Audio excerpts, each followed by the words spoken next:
Hey everyone, and welcome. Today, we are firmly putting on our financial analyst hats for a rigorous, data-driven explainer on the true viability of OpenAI. Now, I know you probably think of ChatGPT as this magical, free assistant that's just getting smarter every single day for the benefit of humanity, right? I mean, the public narrative certainly frames it that way. But as we look ahead to what is going to be an unprecedented, highly anticipated IPO, the underlying numbers and strategic pivots actually tell a vastly different story. So we're going to strip away the hype today. We're going to conduct a totally objective financial assessment of OpenAI's balance sheet, their competitive positioning, and their internal stability to see what is really happening beneath the surface.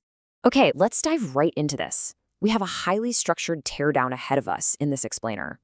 Section 1, the $5 billion burn.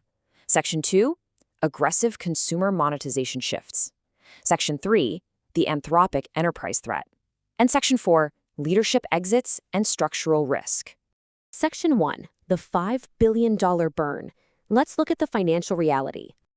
Internal documents reveal a company under immense pressure, missing nearly every single internal revenue and weekly active user target set for the year. This IPO timeline, which honestly was supposed to be a total victory lap, has rapidly turned into a high-pressure sprint. And the mathematical reality of 2024 is stark.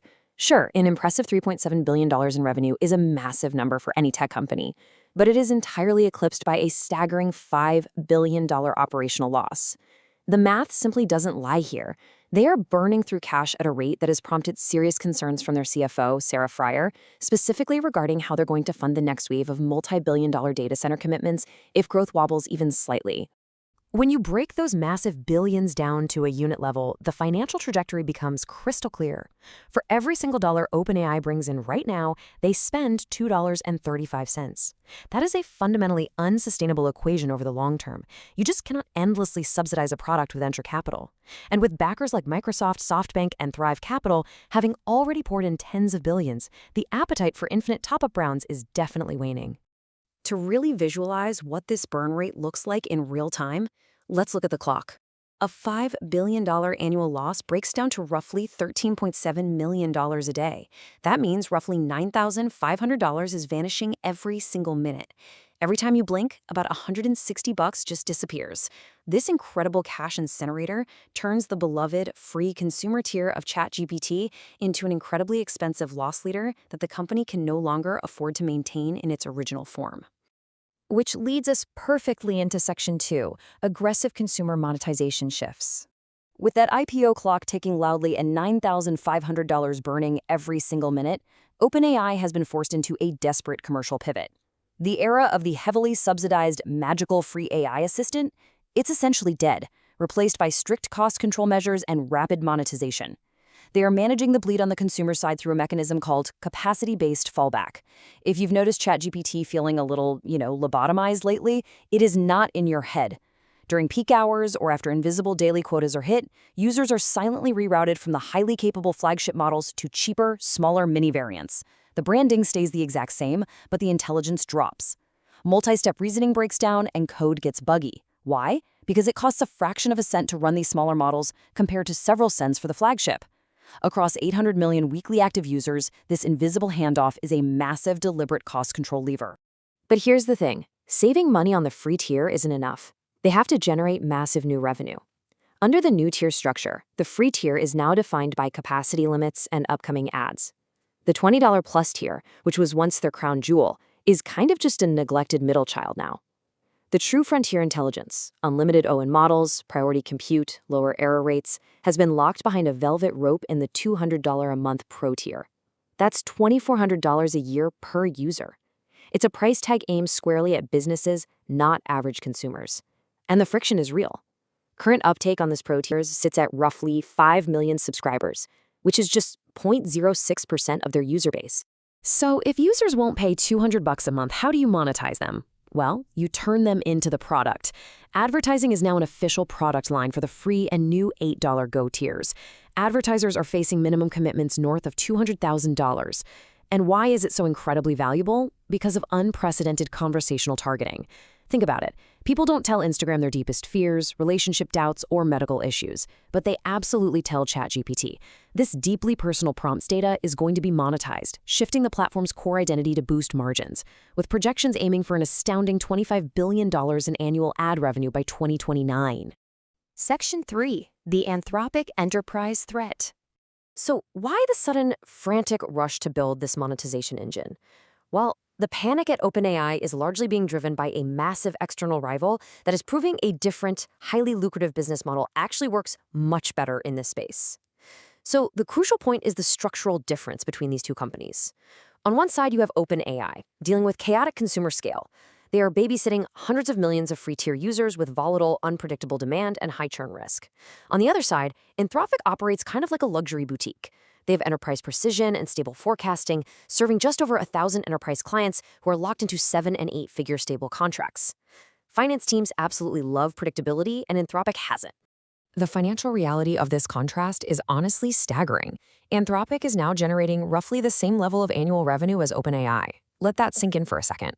By charging Fortune 500 engineering teams and Wall Street firms $50 per seat for their Claude model, Anthropic extracts more revenue from a single mid-sized enterprise contract than OpenAI manages to squeeze from 1 million casual free-tier ChatGPT users combined. Anthropic has captured the enterprise stronghold, and OpenAI is now carving up its consumer product in a desperate attempt to replicate that high-margin B2B success. Section 4. Leadership Exits and Structural Risk. This massive pivot isn't just changing the product, it's actively fracturing the company from the inside out. The frantic push to close the gap with Anthropic has triggered a devastating brain drain of key talent, and let me tell you, they aren't leaving quietly.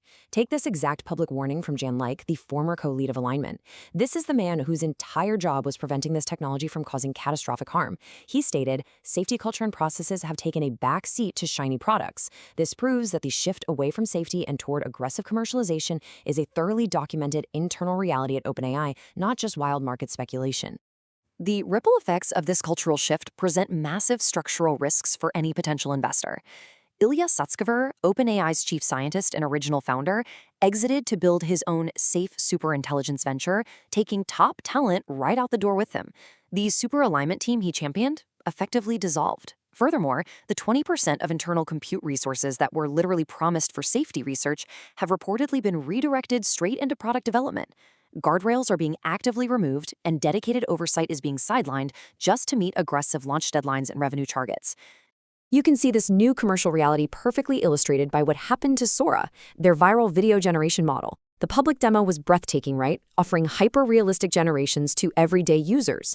But the commercial reality hit hard. Generating a single video costs over 1,000 times more compute than a text query. The unit economics simply failed at a consumer scale. So Sora was pulled from public hands. It's now restricted to Hollywood studios and ad agencies through licensing deals ranging from $5 million to $20 million annually. Incredible tech is being pulled from the public because OpenAI simply cannot afford to run it for free. Let's pull it all together because every decision we've covered traces back to one scheduled outcome: an unprecedented IPO with a targeted $1 trillion valuation. Step 1 is governance restructuring, dismantling the original nonprofit board that protected the mission, pushing it into a mere advisory role. Step 2 is what we're living through right now, the shift to heavy commercial monetization through paywalls and ads. Step 3 is reframing all your historical user data and prompts as engagement and momentum for Wall Street. What you absolutely must take away from this explainer is how it directly impacts you. The 24-month golden age of free, broadly available, cutting-edge AI, it's over. We are rapidly seeing the creation of an AI underclass. The technology that was originally promised to uplift all of humanity is quietly splitting into distinct tiers. If you want the actual frontier intelligence, it now sits behind strict enterprise paywalls. Most people will be relegated to lobotomized models subsidized by ads, effectively priced out of the very tools designed to define the future of digital work. Which brings us to the ultimate question for any financial analyst or potential investor looking at this company today.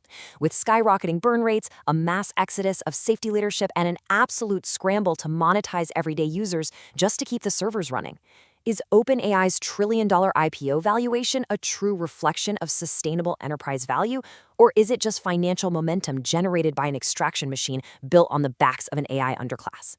It's a fascinating and absolutely vital question as we watch this market evolve. Thanks so much for joining me for this explainer, and keep your eyes on the data.